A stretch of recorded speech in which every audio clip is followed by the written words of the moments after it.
Fortunately, modern people know quite little about the consequences of nuclear explosions, and our main study subjects are the tragedies that happened in Hiroshima and Nagasaki in 1945.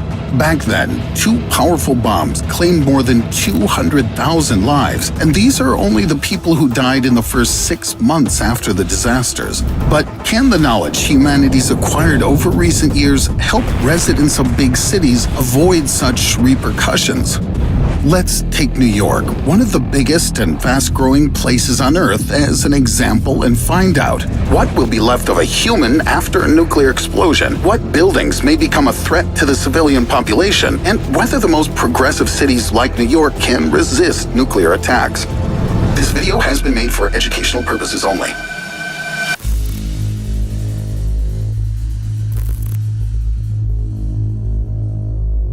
For starters, we need to figure out if a bomb blast with a force equal to 15 tons of TNT, and that's precisely how much of it was hidden in Little Boy, the nuke dropped on Hiroshima, will be just as devastating for New York. To do this, we should reconstruct the events. On August 6th, several warplanes took to the sky above the peaceful Japanese town. I should note, however, that apart from Colonel Paul Tibbets, the crew had no idea what kind of bomb they were carrying. At 8:14 a.m. local time, there was a loud explosion over Hiroshima. In the first nanosecond, a ball of fire occurred at ground zero and grew to 100 feet in diameter. Its temperature reached 300,000 degrees Celsius. Heated air above the ground started to glow.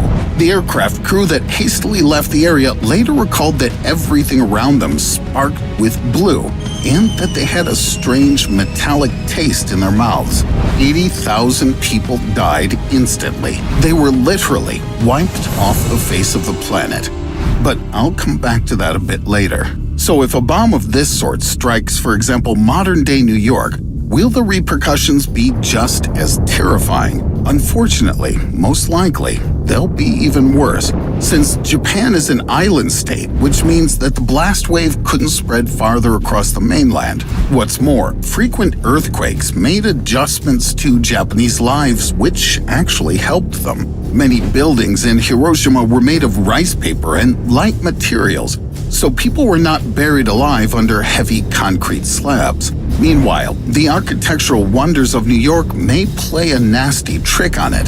So what will happen to New York buildings if somebody suddenly drops an atomic bomb on them? If a bomb with the explosive force of 15 kilotons of TNT hits Times Square, within the first nanoseconds, it'll produce a massive ball of fire, and its temperature will be several hundred times greater than that of the sun. The flash of light will blind everyone within 20 kilometers, right up to Queens and the village of Newark. It'll take just 4 seconds after the explosion to turn Rockefeller Center into a horrible mess of concrete, steel, and poor victims that chose the worst possible time to go out. Famous New York skyscrapers alone will become a separate deadly weapon. The blast wave will burst all the glass surfaces into millions of shards. They'll move at a tremendous speed, keep crumbling, and dig into everything they meet on the way. The shockwave will cover a territory of almost 70 square kilometers. It'll break windows in all buildings up to the American Museum of Natural History, and it won't avoid the Statue of Liberty in the process. The chances to survive will be substantially lower given the breakdown of mobile phones and computers. An electromagnetic pulse triggered by the nuclear explosion will simply disable all gadgets. But this damage will be the least of it. The worst impact will be caused by one thing we can't even see: radiation. But how exactly is it going to affect people? The tragedy of Hiroshima has shown humankind one of the most frightful phenomena of modern times: nuclear shadows. These living monuments are the only remains of the people who happen to be near the center of the blast. In the first seconds after a bomb detonates, The amount of released energy is so huge that it needs only an instant to vaporize a human body and leave no more than a residue permanently scorched into the asphalt or concrete. Silhouettes like this can still be found on the streets of Hiroshima, and even such a death isn't the most agonizing, as a person disappears faster than they can feel any pain.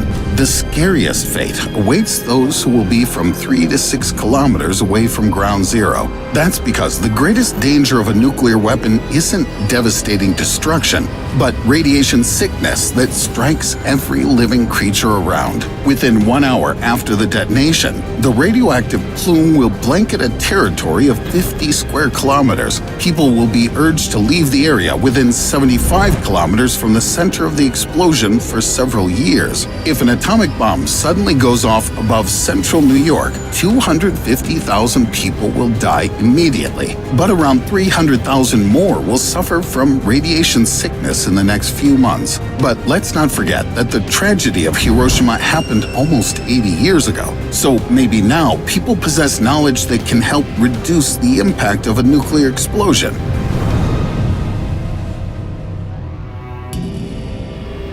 The American Interagency Modeling and Atmospheric Assessment Center develops plans of salvation for various emergencies, including a nuclear attack. If a disaster happens, the organization will promptly start tracking the radioactive plume and send all their forecasts to federal authorities. Then these data will be used to initiate the emergency evacuation. In many big cities, especially those situated in seismic zones, there are pre-designed evacuation plans and underground fallout and bomb shelters. Although out of 18,000 bunkers once built in New York, more than half of them currently function as bars and restaurants, so these places will be kind of useless.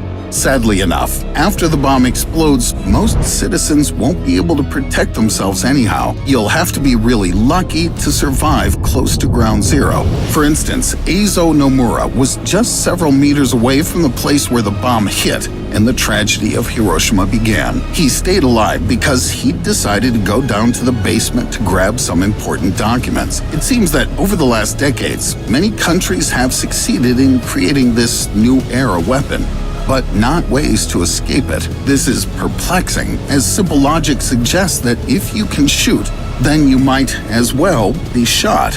I've used New York City as an example to show you what can happen to a modern city if an atomic bomb with a force of 15 tons of TNT is deployed over it. But arsenals of some large countries include nuclear rockets whose explosive force equals 300 kilotons of TNT, and that's 20 times more powerful than Little Boy dropped on Hiroshima. I hope we never have to learn what happens after this kind of explosion.